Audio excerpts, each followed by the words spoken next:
عمران خان یو ځل بیا په نېشنل او انټرنیشنل میډیا باندې ډیر زیات وایرل دی. په هر میډیا باندې د عمران خان خبرې اترې روانې دي. بل طرف ته د عمران خان خور سپریم کورټ کې څه کاغذات جمع کړي دي، څه ډاکومنټس جمع کړي دي چې په هغې هم ډیټیل سره خبره کوو. بل حکومت چې کوم دی هغه یریدلی هم دی، ځکه دې حکومت حوالې سره ډیر صحافیان او ډیر ایکس لیډرشپ چې کوم دی دا خبره کوي چې دا حکومت د سوروزو میلمه حکومت دی او دا حکومت لو واله دی او د عمران خان حکومت واپس راتلو واله دی. نو په هغې باندې هم ډیټیل سره خبره کوو چې حکومت ولې خپې لړکړاوېدو ولدي او نواز شریف چې کم ټریټمنټ کېدو، نواز شریف چې کله په جیل کې بیمار شوی نو عمران خان د هغه دپاره د روغ صحت ټویټ کړی او بل طرف ته مسلم لیگ نون لیډرشپ چې کوم دی هغه اوس د عمران خان هسپتال منتقلی خبر نشي برداشت کولی چې په هغې هم ډیټیل سره خبره کوي. ټول نه ډومبنې عمران خان خور په سپریم کورټ کې چې کم کاغذات جمع کړي دي په هغې ډیټیل سره خبره کوو. تاسو له دې معلومه وي چې سپریم کورټ دا فیصله کړې ده چې عمران خان دی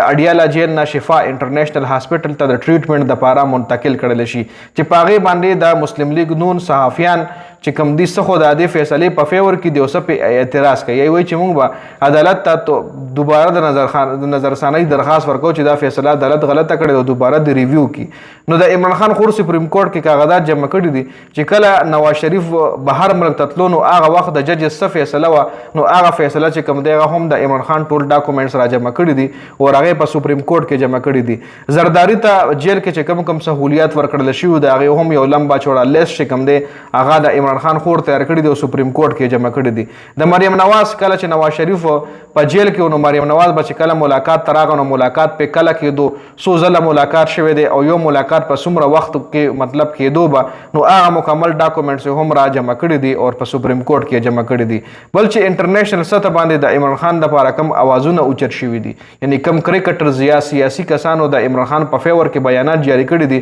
نو د هغې هم یو لمبا چوړه لیست او دغه بیانات د عمران خان خور په عدالت کې جمع کړي دي چې یعنی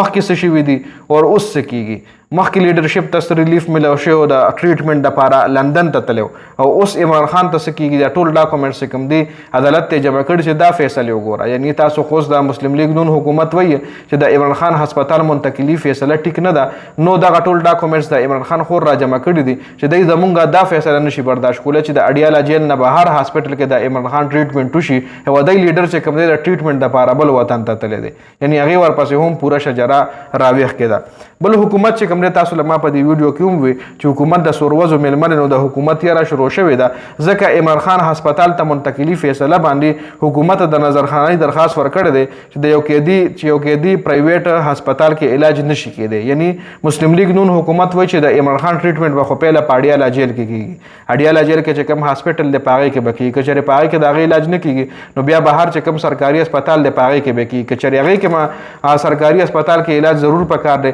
پرایویټ هسپتال کې به د عمران خان علاج نه کېږي. او بل طرف ته هم د دې لیډرشپ چې کوم دی د نواز شریف چې کوم دی د ټریټمنټ دپاره لندن ته تللی، لندن کې د پاکستان کوم سرکاري هسپتال و چې دی ورته تلو ښه د دی خپل لیډر علاج ته لندن ته تللی. عمران خان دې باره کې د نواز شریف د صحت د تشویش هم ټویټ کړی چې کله نواز شریف بیمار نو هغه ټایم کې عمران خان د هغه د صحت د تشویش ټویټ کړی. بل طرف ته محمود خان اشرفزی وایي چې حکومت د سوروزې میلمه دی او مولانا د نگران وزیر اعظم جوړ کړل شي او مولانا د بیا په ملک کې شفاف او صاف الیکشن وکړي. نو دا هم یو ډېر اهم بیان چې کوم دی جاری کړل شوی دی د محمود خان اشرفزی د طرف نه.